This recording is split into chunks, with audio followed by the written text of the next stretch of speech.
Oke, assalamualaikum warahmatullahi wabarakatuh. Perkenalkan nama saya Intan Nabila dari kelas PI 3C. Jadi di sini pada kesempatan kali ini saya akan melakukan hands-on mengenai implementasi sensor DHT22 dan microcontroller Node MCU untuk pengukuran suhu dan kelembapan. Langkah pertama, saya akan menyiapkan semua komponen yang dibutuhkan. Saya butuh Node MCU, SP82, 8266, terus sensor DHT22, dan beberapa kabel jumper, dan sebuah ini kabel USB, kabel jumpernya, dan sebuah breadboard untuk merangkai koneksi. Sini, kita butuh Arduino, IDE. Oke, setelah itu saya akan menghubungkan sensor DHT22 dengan Node MCU. Nah, berikut penjelasan kita harus menghubungkan kemana aja ya. Pin VCC, VCC, VCC. DHT22 dengan 3 V3. Nih, VCC itu dia warnanya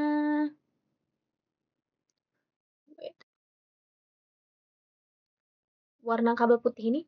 Kelihatan kabel putih? Terus kita akan pin data ke D4. Kabel data itu dia warna ungu, kalau yang di sini dia nyambung ke kabel data tuh yang tengah. Sambungkan ke D4. Ke D4 dan GND ke GND.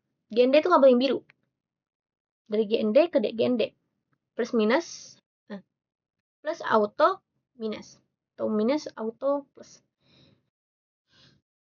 Setelah semuanya terhubung, saya akan buka Arduino IDE di laptop. Sudah dibuka? Saya sudah memasukkan kode. Nah, langkah kedua, saya akan menginstal library yang dibutuhkan agar sensor bisa dibaca oleh Node MCU.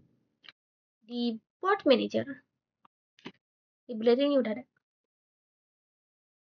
Library. Nah, ya tadi.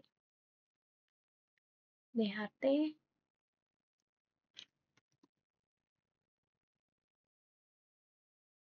Oh, ini Board Manager. Wait. Sketch. Include memory. Di sini manager library nggak sih? Nah, di sini di HT sensor library. Terus kita juga akan menambahkan add fruit delivered sensor. Sketch. Include memory. Add fruit delivered sensor. Sudah. Selanjutnya itu akan masukkan kode program. Kode program sudah dimasukkan. Nah, kemudian setelah ini saya akan pilih board Node MCU yang 1.0 ISP12E. Nih, kita akan ke tools. Terus kita akan nih udah dipilih Node MCU. Kita pilihnya di mana? Nih, kita ke board manager. Ke sini. Nah, di sini ada nih. Nah, ntar ini kita pilih juga ya. Manager. Wait. Tunggu. Di Arduino. Ini banyak pilihan. Terus di ISP kita pilih Node MCU tadi. Nih. Di Node MCU 1.0 12 modul. Terus kita pilih port yang COM3. Setelah itu kita kalau portnya sudah sesuai, kita akan menekan tombol upload untuk mengirimkan program ke microcontroller. Kita ini dulu, verify atau completing sketch. Compiling. Kita compiling dulu.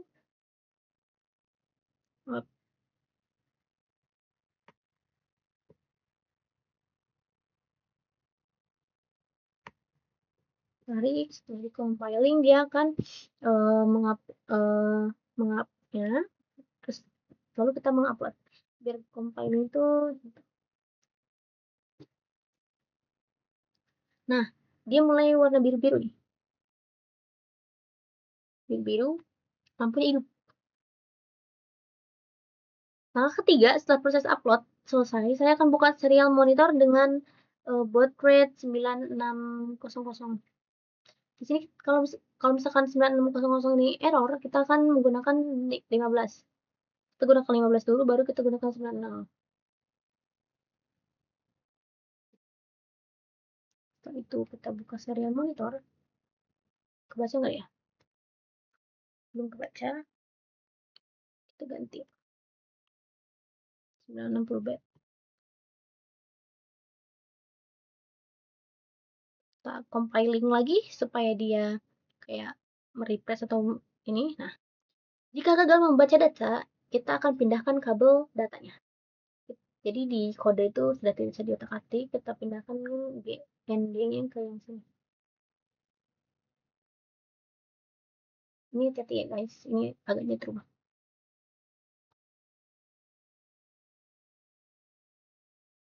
Coba kita upload lagi.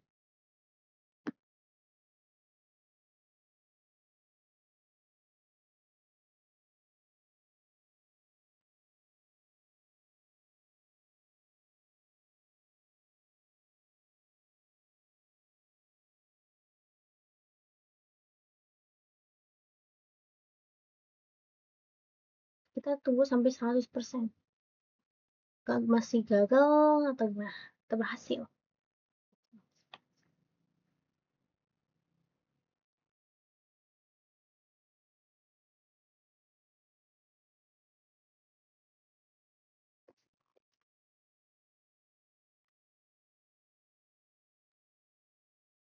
Dia masih gagal membaca data sensor. Apa yang kurang di sini?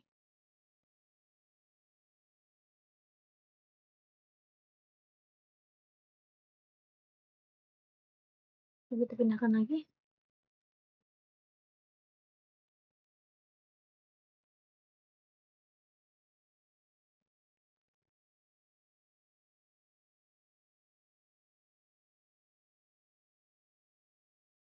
Kita bacanya.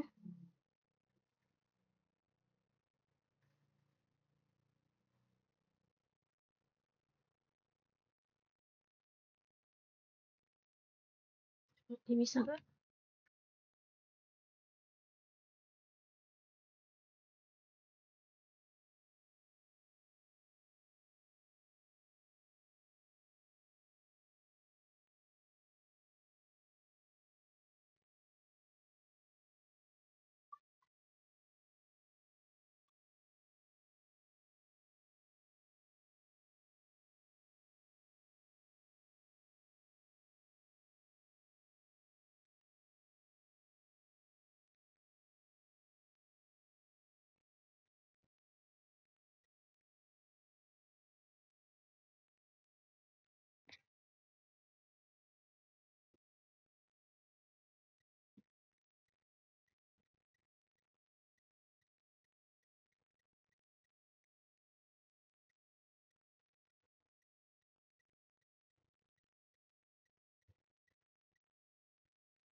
Dari manager udah ada belum sih?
Dia kedip-kedip nih.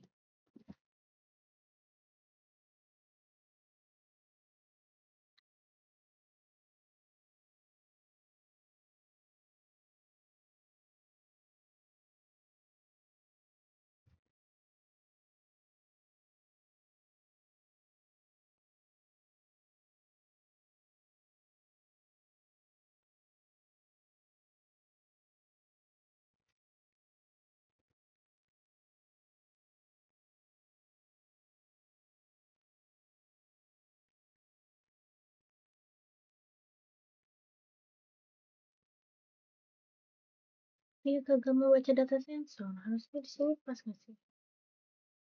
Coba D4 nih kita pindahin ke D4 aja mana?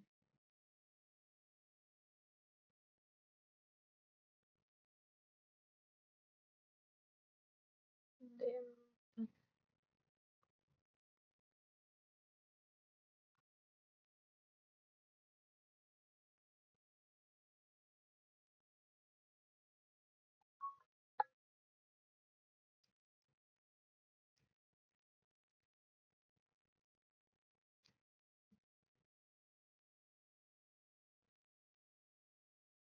Kita pindahin kabel datanya. Oke.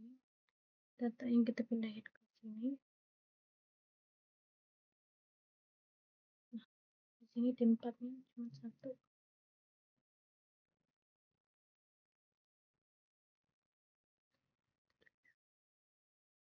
Masih ya?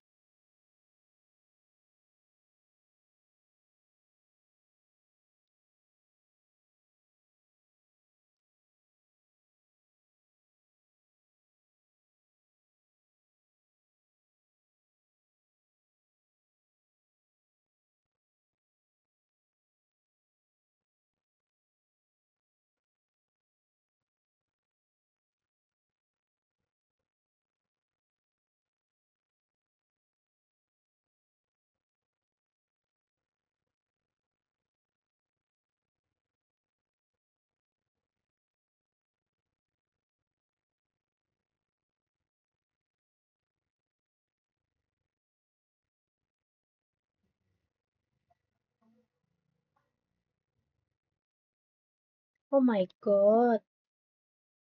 Wait.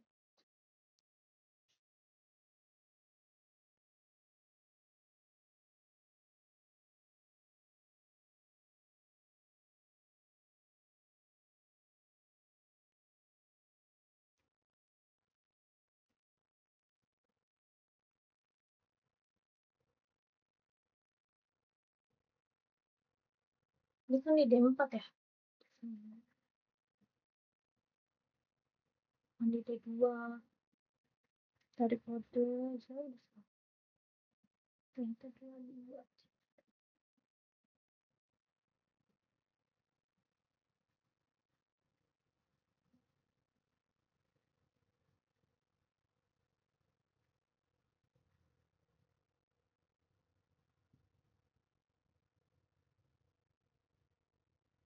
Si gagal membaca data.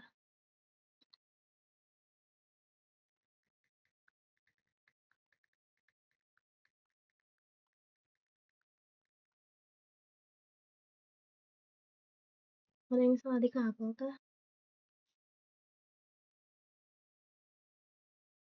3, 5. Ada 35 juga.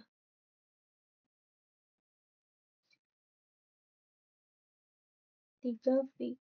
3V, 3V. Benar, D4.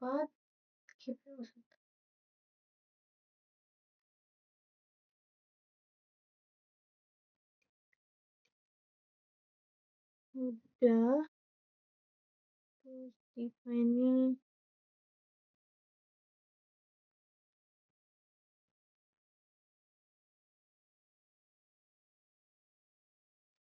Kalau dia memakai D4, maka ininya disesuaikan. Kalau dari apa sih namanya, laporan kemarin seperti itu.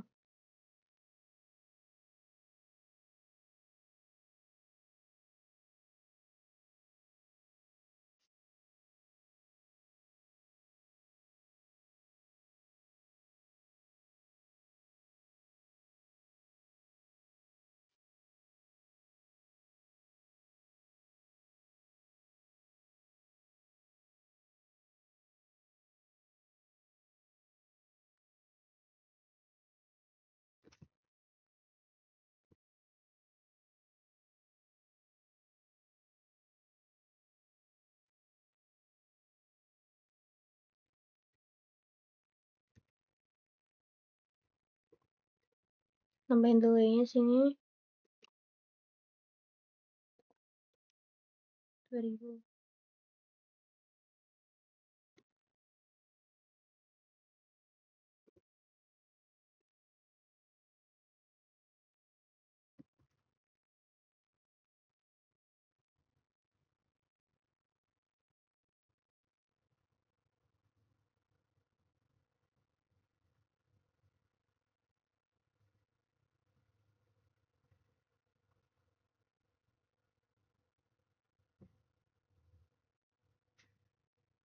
Coba kita cari Wokwi.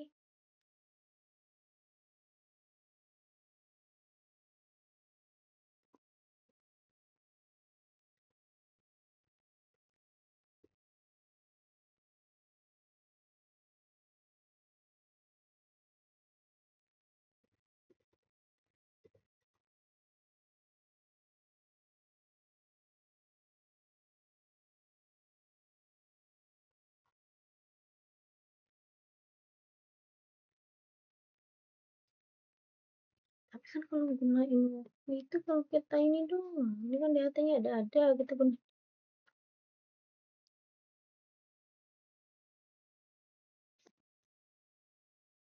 Ini salah di mana ya?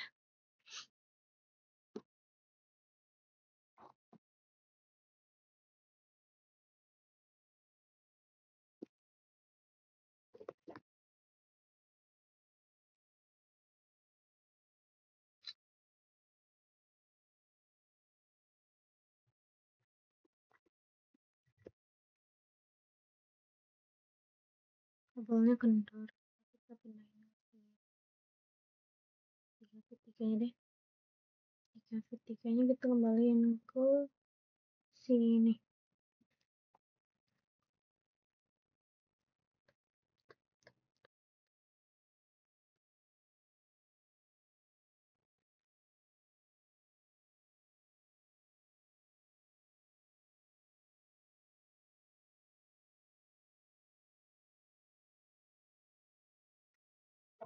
Gerak.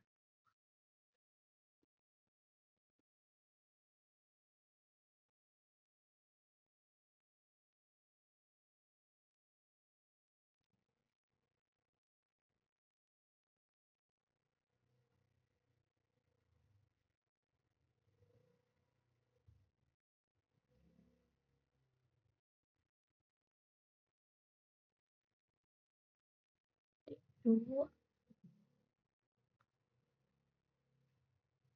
Coba deh kita pindahin ke D2 D4-nya. Bisa nggak?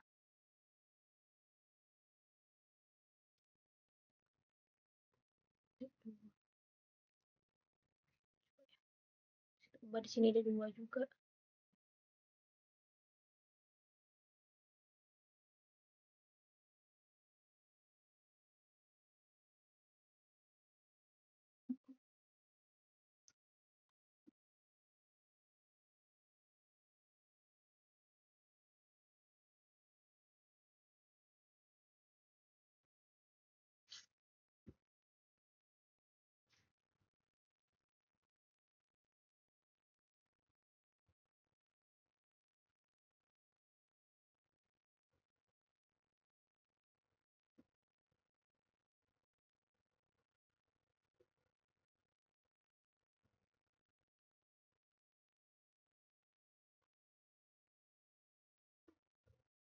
Itu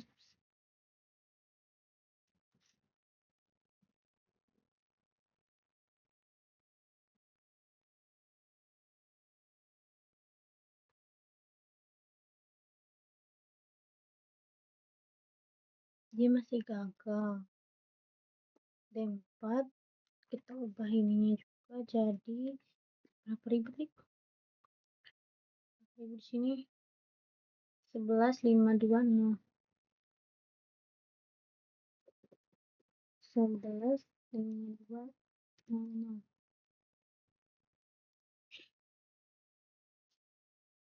Terus ini kita ubah ke D4.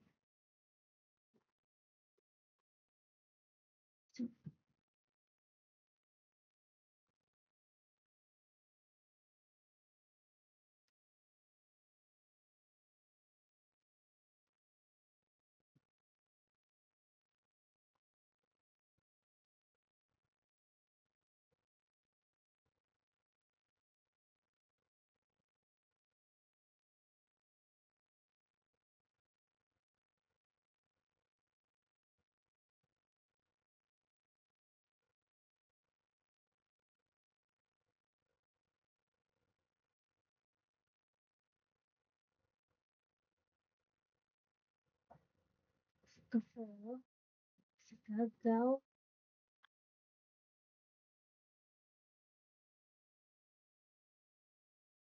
Ini ganti 3.000.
Compiling lagi.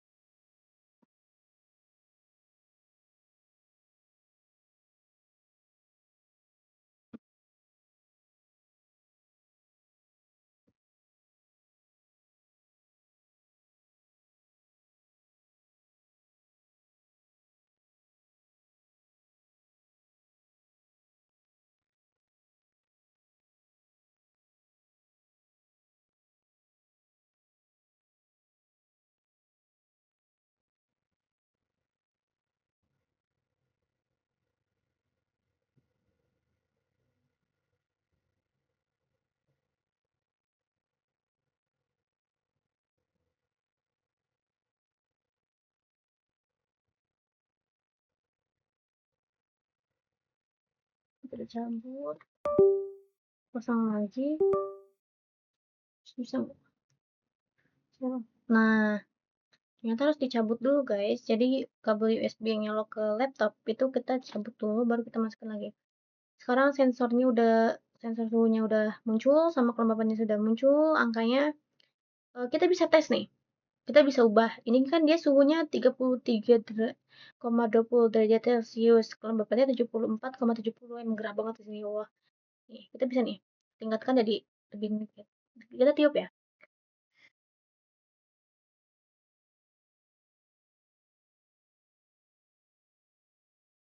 Lalu kita genggam aja deh. Pasti dia berubah.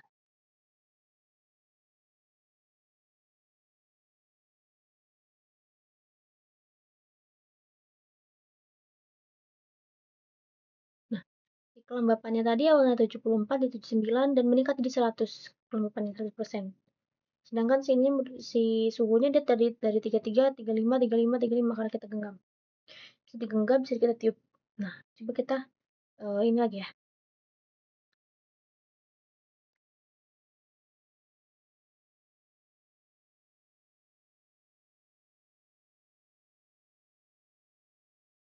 Dia menurun tuh.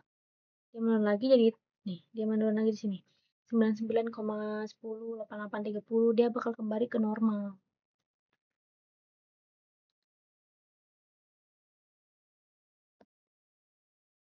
Nah, melihat dari data tersebut telah berhasil bahwa sensor RT22 mampu mendeteksi perubahan kondisi lingkungan sekitar dengan cukup cepat dan stabil.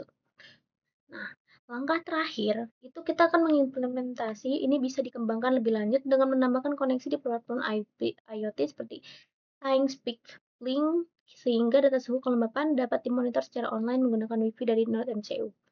Bisa juga menggunakan Docker. Jadi kesimpulannya, melalui praktikum ini saya berhasil menghubungkan sensor data DHT22 ke Node MCU dan menampilkan pengukuran suhu serta kelembapan secara langsung di serial monitor. Oke? Mungkin cukup sekian dari saya. Saya akhiri. Wassalamualaikum warahmatullahi wabarakatuh.